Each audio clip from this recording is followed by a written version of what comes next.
The economy is chaos. If the custodians of the economy are operating with chaos, that is super, super dangerous for people. And I think they are very, very worried about that. But your investments are not safe because this government is nuts. We're all going to suffer. When I say we, I mean all of us as citizens, as Americans, and the world is going to suffer because he doesn't know what he's doing. You started out as an econ, as a finance guy, as a commentator and reporter and whatnot. And so I'd love to get your take on what's going on here. It's certainly looking to me like we might be on the edge of the second Republican Great Depression. Yeah, it's chaos, and the gaslighting that's been going on by the administration that calls this all the art of the deal, these tariffs that are on again and off again. It's entirely nonsensical.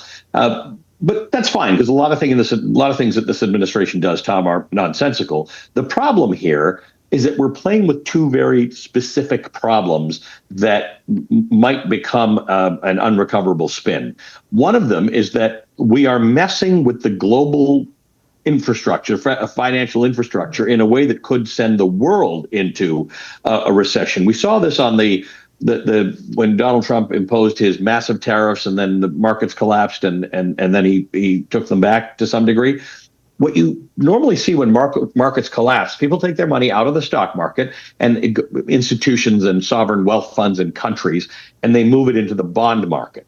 That causes bond prices to go up, and as a result, interest rates come down because bond prices and yields move in opposite direction of each other. That didn't happen. So people whose money came out of the stock market, as Donald Trump was tanking it, didn't put it into the American dollar. They didn't put it into treasury bonds, which is a proxy for the American dollar. So where did it go? What's happening? Is this the first time in history that we are seeing people not saying that my money is safer in an American treasury than it is somewhere else? We don't know what the somewhere else is, whether they put it into other currencies or into the business equivalent of the mattress. But something went wrong. People are doubting America's stability. That's number one. Number two, Donald Trump is trying to get the Fed chief fired, or he wants him to resign, because he wants him to lower interest rates, which would be a nice thing. A lot of people think that would be a very good thing to do. Problem is, we've still got inflation, which is going to be exacerbated by these tariffs. And when you have inflation and you have recession at the same time, we've had this in the 1970s. Japan had it for 10 years. It's unsolvable. You can solve inflation with interest rates. You can solve a recession with interest rates, but you do opposite things with them. When you have recession and inflation at the same time, you have stagflation, and there's no economic tool you can use to solve it. So you can get stuck in that for a long time. And Donald Trump's playing with two pieces of fire that I don't think he understands properly, and we're all going to suffer. When I say we, I mean all of us as citizens, as Americans, and the world is going to suffer because he doesn't know what he's doing. My understanding is that we have already exceeded our federal budget, that right now we're in that phase where they're moving money around in order to pay bills. Correct.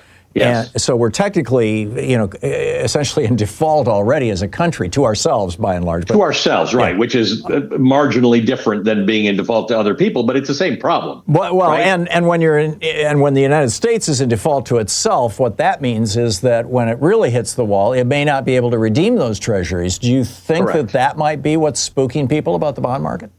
I think there's this shift, right? The idea that this isn't Turkey or Hungary or India or some place where your investments are not safe, not because investments are risky inherently, but your investments are not safe because this government is nuts. And that's the problem. I think what we are getting is the message from Americans and the world that you're just unstable.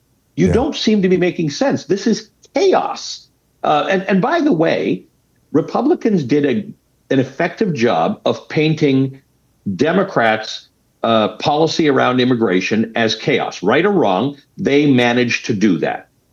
This is much more influential and serious on people's lives. If the economy is chaos, if the custodians of the economy are operating with chaos, that is super, super dangerous for people. And I think they are very, very worried about that. That I just want a system. I may not agree with how you think the economy should go, but I'd like to think about it. The problem, though, Tom, that you're touching on here is that the Republicans have about $5 trillion in tax cuts that they need to achieve, and they are all going to be achieved on the backs of people who can't afford it.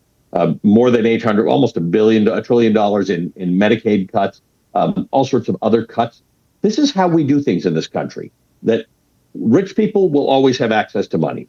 Corporations will always have access to money. The Federal Reserve will figure out a way like they did in COVID to make sure big business, the money keeps flowing. But for regular people, your stuff's going to be cut. And if you want it to be uncut, you're going to have to elect a new Congress, and everybody's going to tie themselves in knots to try and figure out how to give the average American $500 extra a year. Who needs it? That's our problem. We are deteriorating in terms of what our values are as a country. Right. And we have been since the Reagan Revolution, in my humble opinion. And that's where this whole cancel government thing started. Oh, yeah. Right. So the government that we know and that works for us, the government that shouldn't matter regardless of who's president, we're also prepared to throw that baby out with the bathwater, because we've been hearing since Reagan that the government's the worst thing in the world.